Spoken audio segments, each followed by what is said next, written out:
உங்கள் favourite TV ஷோக்களை இனி miss பண்ண தேவையில்லை. ZEE5 இல் முற்றிலும் இலவசமாக காணுங்கள். இங்கேயும் எப்பொழுதும். மகாதுர்கா, அம்மாக்கு இப்ப எப்படி இருக்கு? இப்ப பரவாயில்ல. பெரியமா, துர்கா வந்தாச்சு. வாமா துர்கா, அம்மா எப்படி இருக்காங்க? பேசுறாங்களா? இப்ப பரவாயில்ல. அம்மா பேசுனாங்க.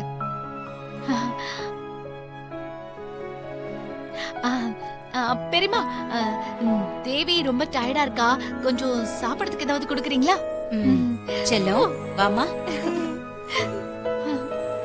துர்கா, வா, உங்ககிட்ட தனியா பேசணும். தனியா பேசணுமா? என்ன? வா சொல்றேன். என்ன விஷயம் ஹாசினி? நீ ஒண்ணு டென்ஷன் ஆகாத, எல்லாம் சந்தோஷமான விஷயம்தான். சந்தோஷமான விஷயமா? ஆமா, நீ ஹாஸ்பிடல் கிளம்பி போனதுக்கு அப்புறம் பார்வதி பெரியமா இருக்காங்கல்ல, ஜோசியரை வர வச்சு உனக்கும் சூரிய மாமாக்கும் சாந்தி முகூர்த்தத்துக்கு ஏற்பாடு பண்ணிருக்காங்க.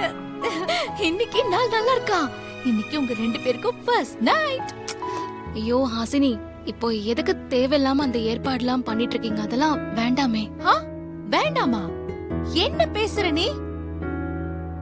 கல்யாண முகூர்த்தம் முடிஞ்சா அடுத்த முறைப்படி நடக்க வேண்டியது சாந்தி முகூர்த்தம். அது முறைப்படி நடக்கலாம்ல? நீ சொல்றது எல்லாமே முறைப்படி கல்யாணம் நடந்தா. எனக்கு கல்யாணமே முறைப்படி நடக்கல. அப்புறம் இது எப்படி? ஐயோ, இதெல்லாம் ஒண்ணு வேண்டாம். இங்க பாரு துர்கா, கல்யாணம் எப்படி நடந்தா என்ன? நீ சூரிய மாமாவை கல்யாணம் பண்ணிக்கணும்னு ஆசைப்பட்டல? நீ மட்டும் கிடையாது, பார்வதி பெரியமா, நான், தேவி கூட ஆசைப்பட்டா. நம்ம எல்லாரும் ஆசைப்பட்ட மாதிரி கல்யாணம் நடந்து முடிஞ்சிருச்சு. அடுத்து சாந்தி முகூர்த்தம் நடக்கணும். அதுக்கு நேரம் குறிச்சாச்சு. மத்த ஏற்பாடுகள்லாம் பக்காவா ரெடி. நீயும் ரெடியா இரு, புரிஞ்சுதா? ஹாசினி, நான் மட்டும் ரெடியானா போதுமா? சூர்யா ரெடியாக வேணாமா? ஏற்கனவே அவர் என் மேல கொலை வெறியில இருக்காரு.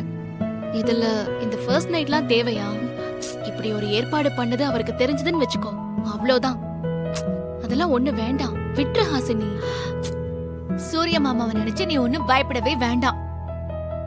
இந்த ஏற்பாடுகள்லாம் ஏற்கனவே அவருக்கு தெரியும். பார்வதி பெரியமா சூரிய மாமா கிட்ட எல்லாத்தையும் சொல்லிட்டாங்க. சூரிய மாமாவை பத்தி எனக்கு நல்லா தெரியும் துர்கா. கோவம் இருக்கிற இடத்துல தானே குணம் இருக்கும். அதனால நீ சூரிய மாமா நினைச்சலாம் பயப்பட்டு இருக்காத. நான் ஸ்வீட் பழம்லாம் ரெடி பண்ணி வச்சிருக்கேன். கிச்சன்ல பால் காய்ச்சி தயாரா இருக்கு.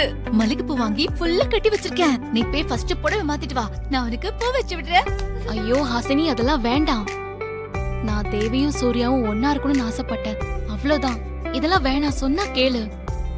ஒன்னா ஒரே குடும்பமா இருக்கணும்னு ஆசைப்பட்டுட்டு இப்படி குடும்ப நடத்த யோசிச்சா என்ன அர்த்தம்? இன்னைக்கு நான் சொல்றத நீ கேளு. இன்னைக்கு தேவிய நான் ஏன் ரூம்ல படுக்க வச்சுக்கிறேன். இப்ப புடவை மாத்திட்டு போ. அட போ போ போ போ. அப்பாடா. முதலளவு நடக்க போகுது. பாதாம் பிஸ்தான்னு பல ஐட்டங்களை போட்டு பால்களை காய்ச்சி வச்சிருப்பாளுவோ. இங்க இருக்குது, கலந்தே வச்சிருக்காளுவோ. இந்த பேதி மாத்திர பொடிய போடுறேன். ஃபர்ஸ்ட் நைட்ட கொண்டாடுறீங்க. ஃபர்ஸ்ட் நைட்டு வயிறு எரியுது. இந்த பாலை குடிச்சிட்டு விடிய விடிய 2 பேரும் பாத்ரூம் போறதுக்கு போட்டி போடுங்க. நல்லா ஆத்தி கலந்து விடுவோம். அப்பதான் பிச்சுக்கிட்டு போகணும். எனக்கே இன்னும் மேரேஜ் ஆகல. எனக்கு நடக்காத ஃபர்ஸ்ட் நைட் உங்களுக்கு நடக்க விட்டுருவனா? ZEE5 ஆப்பை டவுன்லோட் செய்து அனைத்து எபிசோடுகளையும் இலவசமாக பாருங்க.